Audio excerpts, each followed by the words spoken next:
Deputada federal Bia Kicis, bom dia, senhora. Como vai, a senhora? Bom dia, Datena, tudo bem? Prazer falar aqui com você novamente. Bem, o prazer é meu. Ontem, votação para colocar a senhora como presidente da comissão mais importante da Câmara, teve discussão e muito barulho da oposição, porque a senhora acha que houve tanta rejeição ao seu nome por parte de alguns colegas. Isso aqui eu li, o cara me passou a pauta agora, nesse momento. Por isso que eu estou lendo aqui, lendo muito mal interpretado. Eu não gosto de fazer entrevista com pauta, eu acho muito ruim, mas a pauta às vezes ajuda, né? A gente que faz muita entrevista, a pauta às vezes tem informação importante e o Garrafa é um menino muito competente. Com relação ao servidor público, né? Estão sendo tomadas medidas muito duras, porque nós temos que pensar agora em quem não tem emprego, em quem não tem estabilidade. Essas pessoas têm que ser a prioridade no momento. Não significa, Datena, que outras medidas não poderão ser tomadas depois. A aprovação de compra de vacinas por estados e municípios é um indicativo claro que o governo não tem dinheiro para pagar mais vacinas do que ele comprou e vai investir? Pelo contrário, Datena, o que está acontecendo é que falta vacina no mundo. O Brasil tem mais dinheiro para vacina do que a capacidade dos laboratórios de entregarem vacinas para o Brasil. Aliás, isso não está acontecendo só no Brasil, isso está acontecendo no mundo. Veja que o New York Times, esses dias, disse que o Brasil é o segundo maior país da América Latina em vacinação, em número de vacinação, e o primeiro do BRICS. Então, o Brasil está cumprindo a sua agenda de vacinação.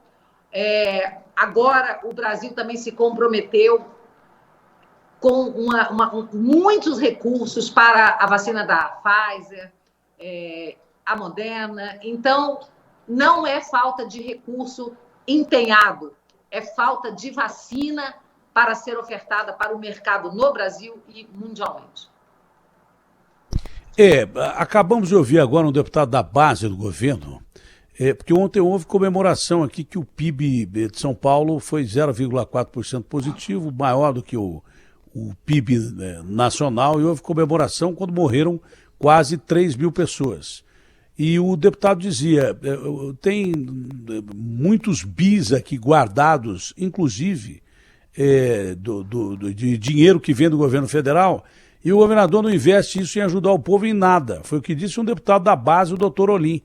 Não é? A senhora pensa dessa forma também, que os estados deviam ajudar mais? Principalmente os ricos. Sim. Né?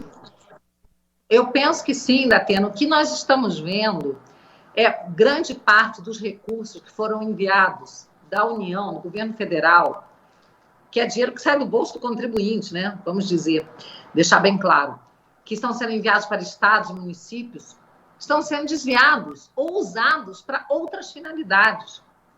A gente tem ouvido falar que tem governador que está pagando as dívidas dos estados com essa verba que é destinada exclusivamente para o combate ao Covid. Isso é muito triste, né? Nós queremos que as vidas sejam preservadas, mas nós queremos também que os empregos sejam preservados, Datena, porque as pessoas morrem de fome, tanto quanto ou mais do que de Covid. Acho que muito mais. As pessoas morrem de desespero, as pessoas têm se atirado de viadutos, nós estamos acompanhando casos pelo Brasil, suicídio aumentou muito. As pessoas imploram para trabalhar e o presidente é um homem extremamente sensível. Então, esse é um momento de dor, é um momento muito difícil, e nós aqui do Congresso estamos empenhados, e eu aqui à frente da CCJ darei total prioridade, Datena, a qualquer projeto que seja para destravar a pauta e ajudar o Brasil e ajudar os nossos trabalhadores. Me permita eu ir para a pauta agora, porque é o seguinte, eu não tenho uma criatividade, porque eu entrevisto gente pra caramba todo dia, falo 2 horas de manhã na rádio, estou até perdendo a voz, e falo mais 3 horas e meia à tarde lá na TV. Então, a minha criatividade, eu confesso que... se bem que eu virei até compositor agora, o Falcão fez uma música com o bordão que eu fiz e que ele falou assim, ó, a música é minha e do Datena, o que é uma honra para mim, né? Então até compositor virei. Que coisa absurda, né? Quem sou eu Você para é um compor grande uma música como comunicador, Marcelo Datena. Falcão? Não, eu agradeço a senhora, mas eu confesso que eu estou cansado pra caramba, em todos os sentidos. O estresse é geral, né? País que tem quase 3 mil mortes por dia e vira epicentro da doença, desgasta todo mundo. Então, na pauta, a senhora já praticou algum ato antidemocrático? Que, aliás, isso os seus detratores, né, os seus inimigos dizem que como é que a Bia Kicis vai ser presidente da CCJ se ela realiza atos democráticos? Que atos antidemocráticos, aliás, seriam esses, deputada?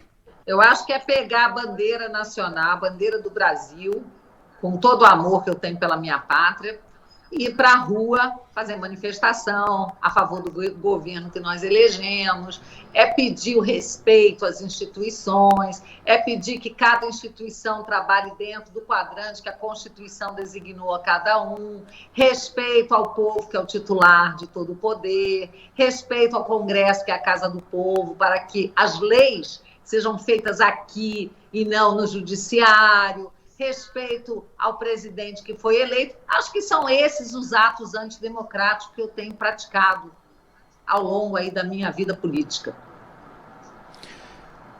A senhora pode falar de leis como poucos, né? Tem muita gente que se arrisca a falar de leis, inclusive eu. Né? Eu não conheço nada de leis perto do que a senhora conhece. A senhora tem conhecimento fundamental de leis. O que é que a senhora achou da decisão do ministro Fachin dando o habeas corpus para o presidente Lula e tornando-o elegível, não é? Baseado numa relação incestuosa do ministro Moro, que, aliás, o Moro também, ele sai lá da 13ª vala, vai para o governo do Bolsonaro, ficou meio esquisito aquilo lá, já a princípio. Logo depois ele sai do governo Bolsonaro e ele reclama dos hackers, mas ele hackeou o presidente, dedurou o presidente, depois foi trabalhar para uma firma americana que defende a Odebrecht, que ele ajudou a quebrar e dizer que era uma empresa corrupta. O Moro também eu já não vou defender o Moro como defendia antes. Essa é a situação. Mas a decisão do juiz Fachin, a senhora entende como acertada, porque pode abrir as portas do inferno, que aí vem Cunha, vem Cabral, vem Palocci, vem tudo no mesmo bojo. Datena, eu sou uma pessoa que prezo muito pela segurança jurídica. E essa decisão do ministro Fachin, ela traz uma insegurança jurídica tremenda para o povo brasileiro. O povo, ele precisa confiar na sua justiça. Sem justiça, não há democracia. E essa decisão, ela aconteceu, né, um entendimento, um julgamento de que a justiça lá de Curitiba, a 13ª Vara Federal, era incompetente para julgar os processos, aconteceu depois de anos e anos e anos desse processo ter percorrido diversas instâncias, né, de provas terem sido produzidas, de diversos julgadores, não só o Moro, mas desembargadores muito respeitados. Turma de Porto Alegre, STJ e tudo mais. Passou pelo Supremo até. Confirmado.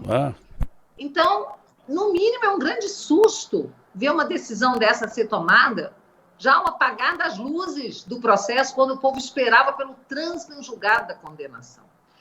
Então, nós temos que ser mais diligentes, a justiça tem que ser diligente, qualquer questão relacionada à competência, ela tem que ser firmada já no início do processo. E você tem que sempre sopesar valores e princípios constitucionais. E o princípio da segurança jurídica, ele é, sem dúvida, um dos mais importantes.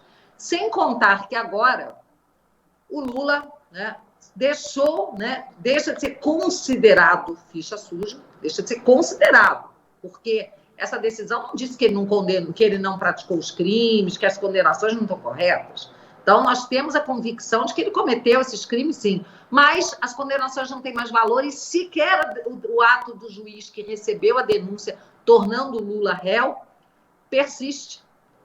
Então, agora ele não é sequer réu, ele é um investigado.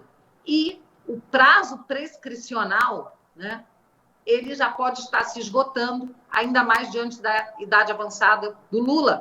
O prazo corre pela metade. Então, é possível que todos esses crimes venham a prescrever e o Lula se safe, né, dos crimes cometidos. Isso é muito triste, isso é lamentável para o Brasil.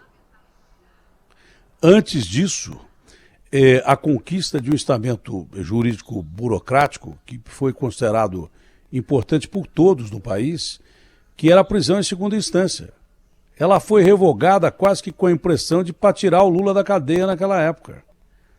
E com a revogação da prisão em segunda instância, que já tinha sido referendada pelo mais alto tribunal do país, com a revogação da prisão em segunda instância, bandidos de altíssima periculosidade foram e são soltos ou nem são julgados aos borbotões. Bandidos ligados ao PCC, a amigos dos amigos, a Comando Vermelho. Não foi o Lula que saiu da cadeia, foi boa parte do crime organizado que acompanhou o Lula e saiu da cadeia. Essa revogação da prisão em segunda instância, que ninguém está falando agora, foi a primeira decisão que beneficiou o Lula, mas beneficiou um monte de bandido perigosíssimo que foi para a rua. E hoje está difícil manter o cara preso.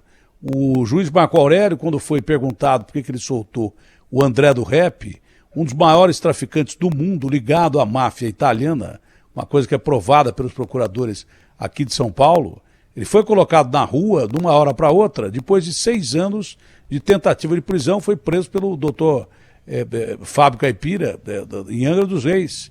Jamais se pensou que um traficante perigoso daquele fosse colocado em tão pouco tempo na rua, e acreditou-se que ele ia para a casa dele. Claro que ele não foi. Não é? Aí, perguntado sobre isso, o nosso juiz Marco Aurélio falou assim, pergunta para o deputado que botou um artigo no meio da lei lá na Câmara que facilita a soltura do André do Rap. Eu usei a lei friamente e pronto, acabou. E até que ponto, então, o Poder Legislativo tem culpa nessas decisões do mais alto colegiado da Justiça brasileira? As nossas leis, muitas vezes, elas deixam redações dúbias, que favorecem interpretações muito elásticas, né? Mas, na verdade, o que a gente vê é que o Supremo, com a mesma lei, mudou de interpretação várias vezes. Não é? Agora, eu faço parte da comissão especial da PEC 199, que é a PEC que vai proporcionar a volta da condenação, da prisão após condenação em segunda instância. Nós precisamos andar rápido com essa PEC. O relatório já está pronto, do deputado Fábio Tradi. Nós queremos a volta da prisão em segunda instância, Datena. Isso é fundamental, porque nós precisamos acabar com a impunidade nesse país. Se queremos acabar com a corrupção, se queremos diminuir ao máximo a corrupção, nós temos que reduzir a impunidade. A impunidade é a mãe da reincidência e é pela convicção de que sairão impunes que tantos criminosos trabalham de forma tão tranquila, né, nesse Brasil. Então, nós precisamos mostrar que no Brasil criminosos são punidos, sim, e deixarmos que as pessoas de bem possam ter tranquilidade, sair às ruas sem medo de serem assaltadas, sem medo de serem mortas. E nós, pais e mães, não precisamos temer que nossos filhos não voltem para casa. A senhora é a favor daquela PEC que foi suspensa temporariamente, que dificulta a prisão de parlamentares, que deu um rebu enorme, inclusive o presidente Lira me ligou, que eu tinha feito um comentário, que falou, mas é o foro do foro privilegiado, vocês querem mais o quê, né? E ele me ligou, eu expliquei, falei, olha, eu estou entendendo que realmente está sendo noticiado aqui, eu só falei o que foi noticiado, nada mais do que isso. A senhora é a favor dessa PEC, chamada PEC da impunidade? Datena, eu fui uma das 130 parlamentares que votou contra a manutenção da prisão do deputado Daniel Silveira. Essa prisão ela foi arbitrária, totalmente irregular, né, fora dos ditames constitucionais. Nós temos imunidade parlamentar. Nós não podemos ser acusados pelas nossas falas, votos, opiniões, porque nós representamos o povo, que tem liberdade de expressão, mas é preciso que para o parlamentar poder ousar falar sem temer cometer crimes de opinião, ele tenha essa imunidade garantida. E o deputado Daniel não teve essa imunidade parlamentar garantida, embora tenha cometido atos, né, de quebra de decoro. Isso tem que ser julgado aqui, no Conselho de Ética. Não ficamos impunes, mas nós temos que ser julgados como manda a Constituição, pelos nossos pares. Porém, como o parlamento não manteve esse entendimento e aqueceu, concordou com a prisão, surgiu a necessidade, dentro da casa, de se deixar mais claro o texto constitucional, que essa PEC era para falar da imunidade, deixar mais claro no texto que qualquer conduta, quebra de decoro de parlamentar por suas palavras, votos e opinião, só poderia ser julgado no Conselho de Ética, não poderia ser julgado pelo Judiciário, porque não há crime. É a própria Constituição que diz que não há crime. Se não há crime, o Judiciário não tem que julgar. Acontece que a ideia inicial era essa, mas foram surgindo redações, né?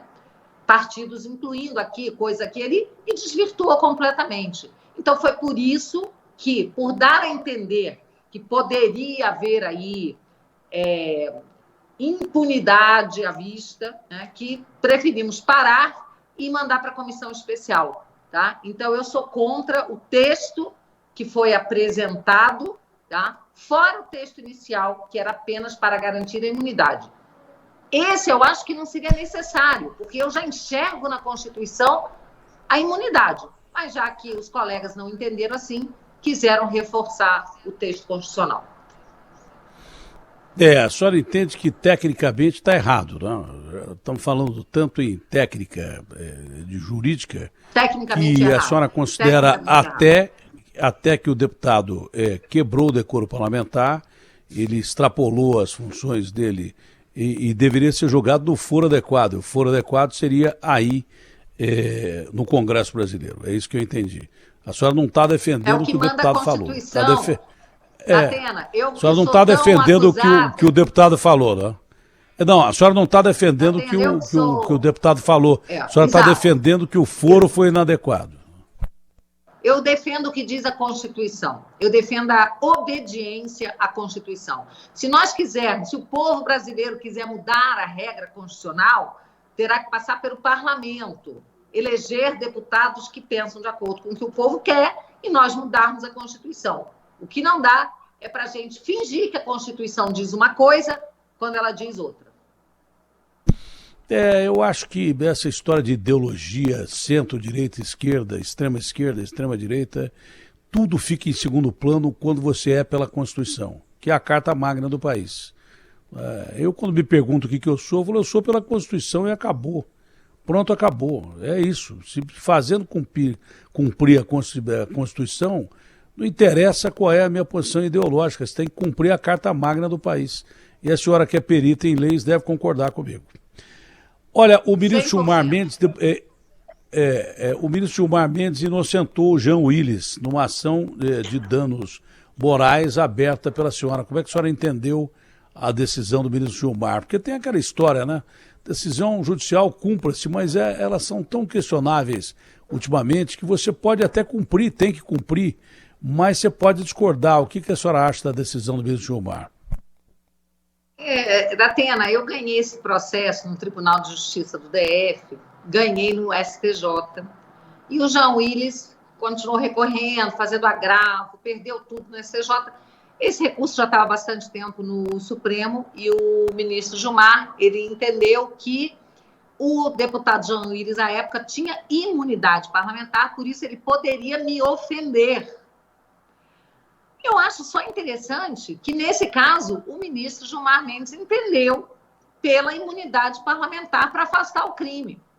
Infelizmente, não foi esse mesmo entendimento que a Suprema Corte teve com relação a Daniel Silveira. É.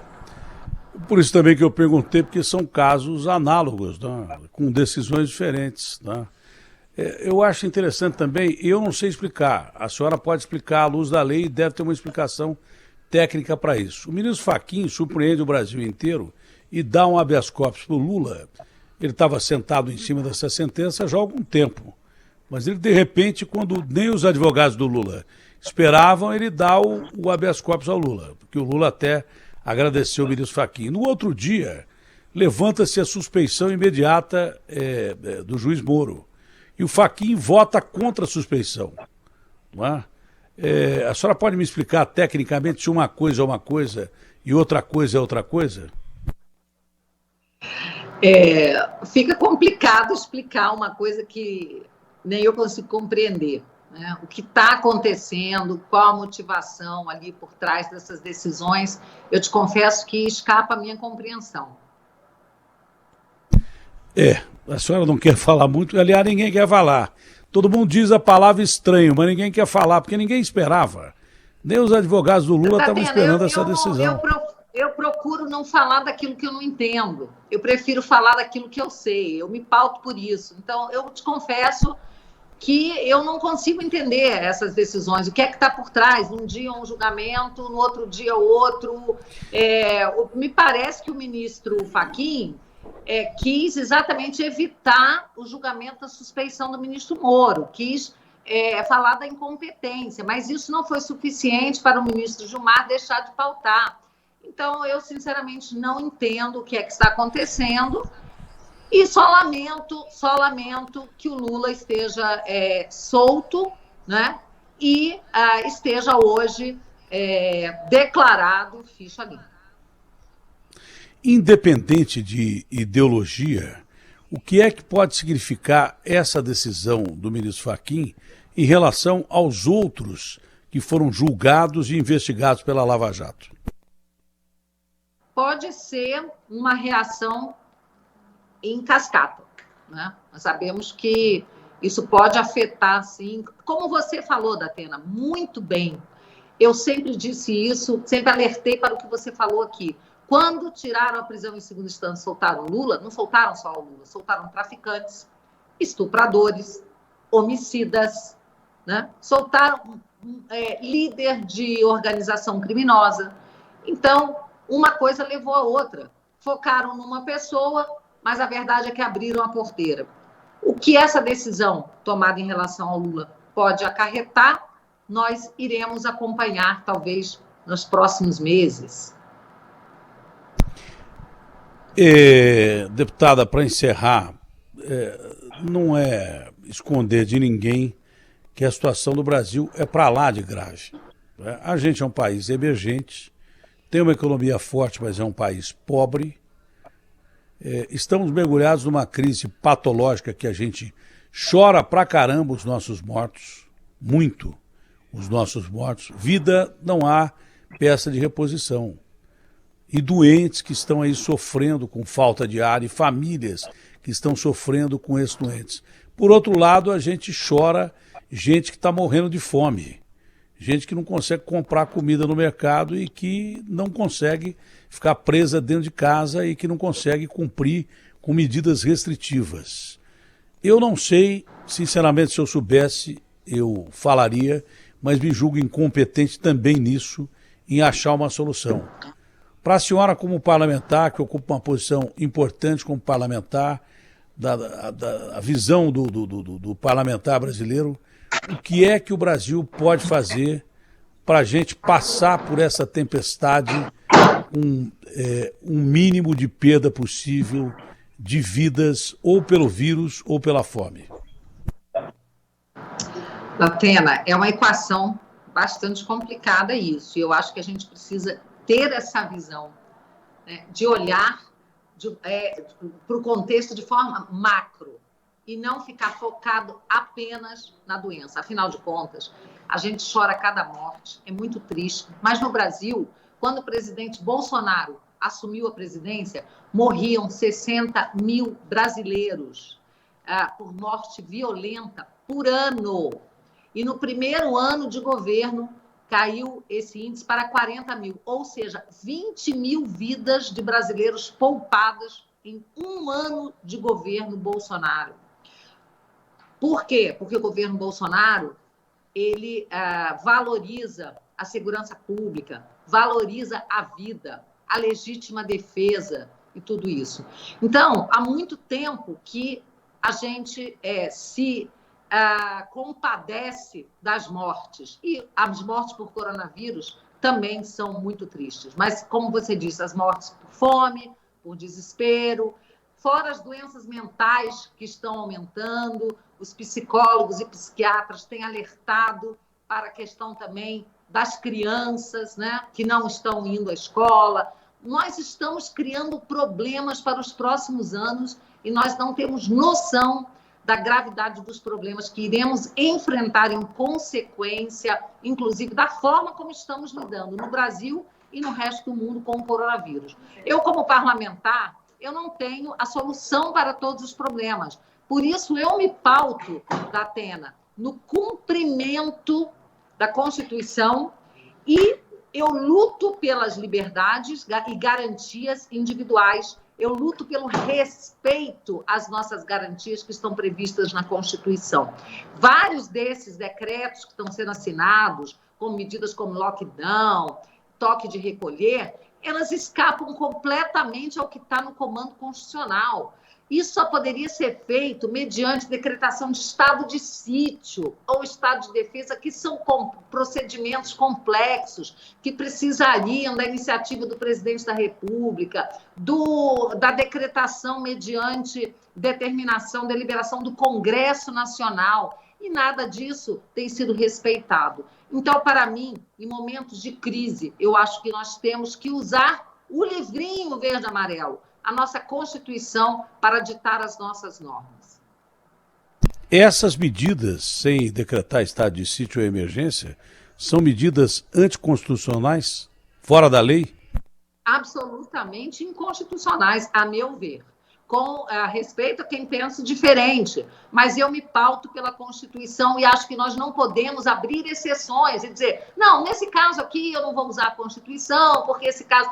Gente, toda vez que se praticou ato autoritário, abusivo e por qualquer autoridade que seja ditatorial, que seja totalitária, eles sempre vão encontrar uma desculpa para afastar a lei e afastar a Constituição.